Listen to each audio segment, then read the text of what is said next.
Hai, Assalamualaikum warahmatullahi wabarakatuh. Annyeonghaseyo. Hello guys, welcome back to my channel Vita Sky untuk edisi hari ini, tepatnya untuk edisi hari Jumat. Saatnya Mbak Vita berbagi informasi dan tips yang pastinya bermanfaat untuk kita semuanya. Hari ini Mbak Vita akan berbagi 3 informasi yang menarik yang akan kita bahas. Seperti apa? Kita langsung aja ke videonya.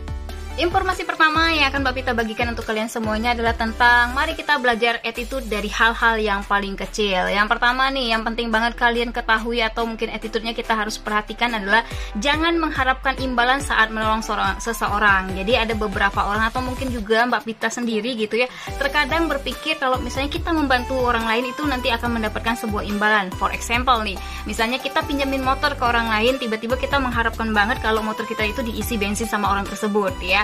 Walaupun itu bisa dibilang kayak mengharap banget gitu ya, tapi terkadang memang ada hal-hal yang manusiawi yang itu terjadi. Nah, mulai dari saat ini atau ketika kalian menonton video ini, mulailah kita belajar attitude bahwa jangan mengharapkan imbalan saat menolong orang lain. Kalau misalnya orang mau minjam motor kepada kita, so pinjamin aja gitu ya.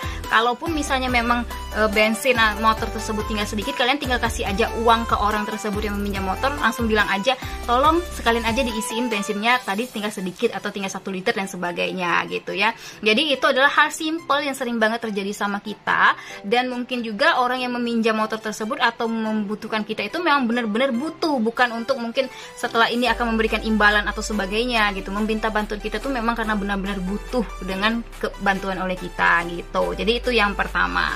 Lalu yang kedua, attitude-nya adalah ketika kita meminjam handphone ya, jangan kepo dengan isi sosmednya. Jadi ada beberapa orang, dan Mbak Vita pernah mengalami ini, yaitu ketika seseorang pengen pinjam handphonenya Mbak Vita dikarenakan mungkin menggunakan kalkulatornya, menggunakan SMS, WA maupun pengen menelpon karena mungkin Mbak Vita punya gratisan telepon atau punya pulsa dan lain sebagainya.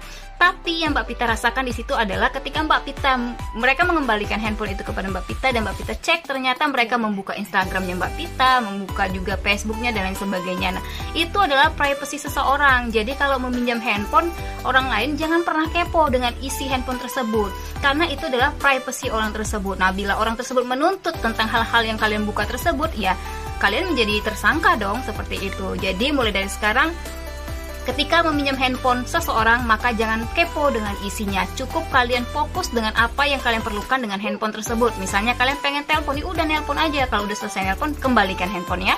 Atau mungkin juga kalian mau SMS, ya udah SMS aja. Mau WA, WA-in aja seperti itu. Atau minta nomor WA-nya orang lain, terus dikasihnya handphone nih, ambil aja sendiri gitu ya. Ya udah, jangan kalian baca chat-chatnya itu. Walaupun mungkin nggak sengaja kita kebaca, ya udah langsung ditutup aja dan bilang, maaf ya, aku nggak sengaja tadi membaca WA yang ada di handphonemu, seperti itu. Jadi jangan kepo dengan isi handphone orang lain. Lalu yang ketiga, hal sepele yang paling penting banget kamu harus ketahui adalah kembalikan uang yang kamu pinjam walaupun hanya Rp1.000. Nah, kalau Mbak Vita pribadi sih, kalau uang seperti itu memang bener ya. Kalau misalnya kalian punya utang Rp1.000 nanti nggak dibayar di dunia, diingat orang di akhirat, nah nggak bisa masuk surga dong kitanya. Baru mau di pintu surga udah ditarik lagi sama orang tersebut. Mana hutang kamu? Bayar dulu hutang kamu Rp1.000 kemarin. Nah kan, daripada nanti akhirnya kamu punya hal-hal yang tidak baik, mungkin ada yang membenci kita, ada yang menyumpah-nyumpahi kita, kan itu nggak enak tuh teman-teman. Nah, ada baiknya kalau misalnya kalian memang tidak punya uang Rp1.000 tersebut, atau memang tidak punya uang dalam jumlah nominal kecil yang masih bisa dimaafkan atau bisa dimaklumi sama orang lain, so kalian langsung minta aja keikhlasan dari orang tersebut. Misalnya nih, dia ngasih uang ke kalian 50.000, terus belanjanya 49.000, tuh sisanya 1.000, dan 1.000 itu kalian misalnya gunakan untuk beli permen dan lain sebagainya. Minta keikhlasan dari orang tersebut, bilang aja, maaf ya kak, maaf ya Yu, maaf ya dek, maaf siapa aja, tadi uang 1.000-nya aku pakai untuk beli permen, semoga aja kamu ikhlas. Kalau misalnya nggak ikhlas, nanti aku akan kembalikan gitu ya. Kalau orang yang biasa aja, memang biasanya ada yang bilang, ya udah ambil aja Rp1.000-nya, nggak apa-apa kok. Nah, itu berupa keikhlasan. Dan kalaupun kamu belum bisa sempat untuk mengembalikan uang tersebut atau belum punya uang untuk mengembalikan uang tersebut, so guys, langsung aja kamu bilang dan kamu ingatkan bahwa, hey guys, kemarin aku ada utang dengan kamu Rp1.000 atau 5.000, 10.000, nanti ya uangnya aku ganti karena aku lagi nggak punya uang saat ini. So seperti itu kan, itu gampang, simple, dan attitude itu sangat berharga sehingga orang tidak kapok untuk meminjamkan kalian uang kembali. Lalu yang selanjutnya adalah jangan membeli barang ataupun makanan mahal saat ditraktir. Nah nih guys ya, jadi Mbak Pita tuh pernah ataupun sering memperhatikan beberapa orang di sekeliling Mbak Pita sendiri, atau mungkin di suatu tempat makan, tempat jajan dan lain sebagainya. Ada orang yang makannya itu kayak mumpung ditraktir nih, dibelinya semua, diambilnya semua, padahal belum tentu orang yang mentraktirnya kita itu punya uang lebih. Mungkin juga dia waktu itu karena punya janji pengen beliin kamu makanan, jadi dia traktirin kamu makan. Mungkin juga setelah ini dia punya kebutuhan yang lain yang akhirnya terpakai karena traktiran kamu. Dan juga barang-barang yang kamu ambil itu karena ditraktir itu lebih mahal daripada harganya. Jadi attitude kita dari hal yang kecil. Kalau misalnya nih kalian di rumah makan, diajak teman kalian makan, kalian lihat dong dia mau pesen apa gitu.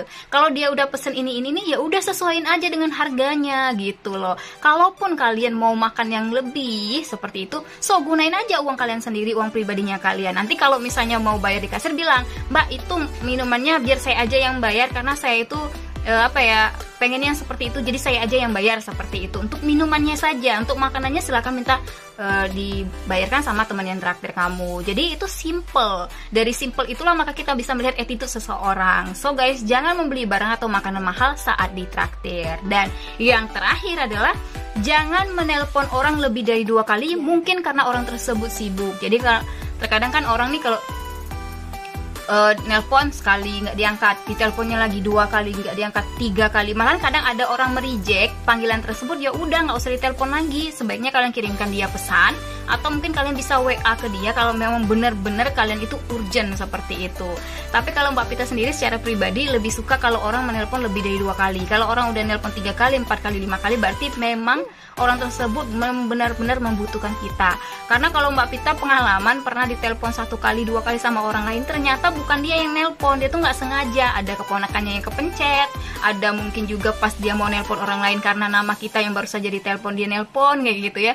Jadi daripada terjadi kesalahpahaman, kalau udah lebih dari 2 kali atau pas ketiga kali telepon itu baru Mbak Pita benar-benar kayak aku harus hubungin kembali kalau misalnya nggak sengaja nggak keangkat gitu. Karena memang menurut Mbak Pita kalau lebih dari 2 kali itu mereka benar-benar urgent ke kita. Jadi pas kita baca, wah udah 3 kali nih kita telepon balik nih gitu ya. Apalagi kalau nggak ada pesan, kemudian juga nggak ada konfirmasi dari WA-nya, WhatsApp-nya ataupun yang lainnya yang bisa menghubungi kita, ya udah berarti memang benar-benar urgent gitu, ataupun memang benar-benar penting gitu teman-teman.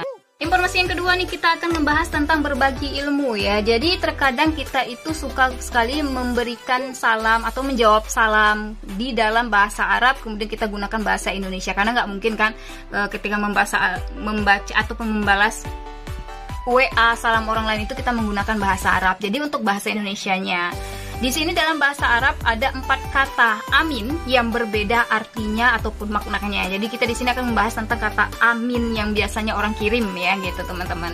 Jadi ada tulisan A-nya besar, M-nya kecil, I-nya 1, N-nya 1 ya, amin.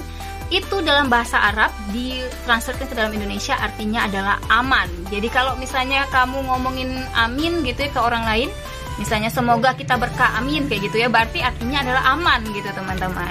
Berbeda lagi kalau misalnya kita meminta perlindungan, yaitu adalah dengan tulisan A besar, A kecil, jadi A-nya itu double, kemudian ada tulisan M, kemudian I-nya 1 ya. Nah, kalau untuk I-nya 1, misalnya A-nya double, M-nya 1, I-nya 1, N-nya 1, artinya adalah meminta perlindungan. Lalu, kalau misalnya A-nya 1, M-nya 1, I-nya double, ada N-nya 1, itu artinya jujur.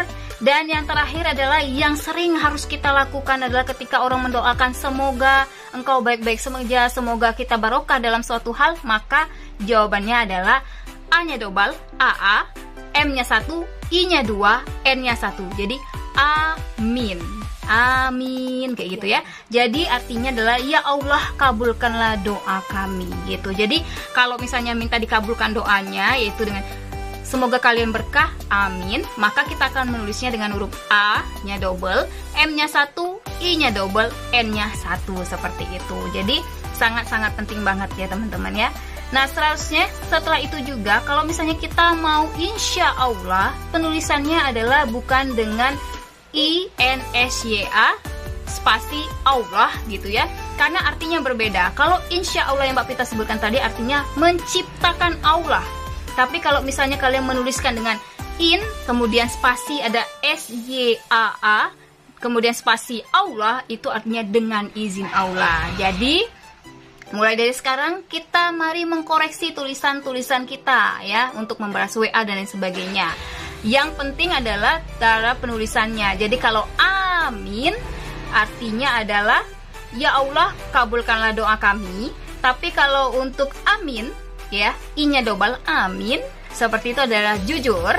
Kemudian ada tulisan amin, jadi a-nya double ya, amin, amin, kayak gitu. Artinya adalah meminta perlindungan, dan kalau amin artinya aman ya. Jadi memang harus kita ketahui sebagai umat muslim seperti itu, termasuk yang insya Allah dan insya Allah gitu teman-teman. Dan tips yang ketiga ya, yang akan Mbak Pita bahas untuk kalian semuanya adalah tentang, ini Mbak Pita ambil dari yang namanya Instagram Menu Diet Gampang, yaitu tentang tips langsing malam hari. Ini buatnya kalian yang pengen langsing, kalau Mbak Pita nggak perlu langsing lagi nih ya, malahan perlu bobot penambahan berat badan seperti itu teman-teman. Untuk tips langsing di malam hari adalah makan malam terakhir pada jam 7 malam. Jadi kalau lewat jam 7 malam itu jangan makan malam lagi. Kalau cemilan mungkin masih boleh lah teman-teman ya.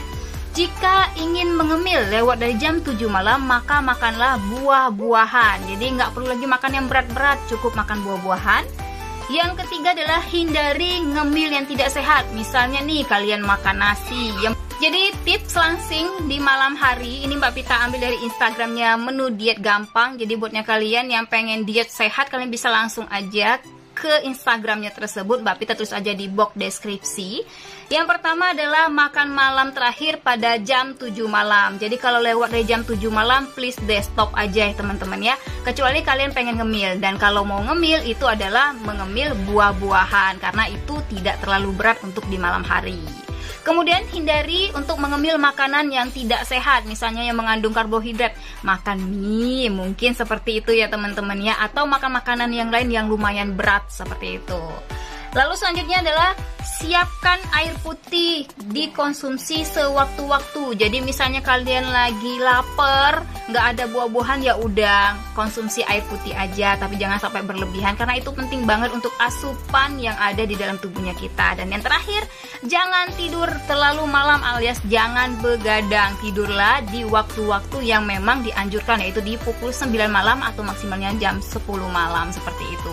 Karena takutnya ini bisa mengganggu metabolisme yang namanya kesehatan kita untuk diri kita sendiri, terutama untuk kalian yang diet seperti itu. Nah kalau untuk Mbak Pita, mungkin Mbak Pita harus memang tetap tidurnya di pukul 9 sampai 10 malam, kemudian kayaknya harus makan malam gitu ya, karena untuk menambah bobot tubuh mungkin, I don't know, karena Mbak Pita belum pernah mencoba untuk menambah berat badan nih kira-kira makan apa gitu ya teman-teman. Yang penting sehat dulu. Nah semoga informasi kali ini bermanfaat untuk kita semuanya. Terima kasih buat yang sudah menyaksikan video yang ada di channel YouTube Pita Sky, dan jangan kemana-mana. Nanti di edisi hari Minggu Mbak Pita akan unboxing first impression review beberapa produk yang udah Mbak Pita beli atau yang Mbak Pita dapatkan. Untuk edisi hari Rabu Mbak Pita akan tutorial make up, kosmetik, dan kecantikan. Jangan lupa untuk selalu menjaga kesehatan. Sampai jumpa lagi. Wabillahi taufiq wal hidayah. Wassalamualaikum warahmatullahi wabarakatuh. See you next time and dadah. Bye bye.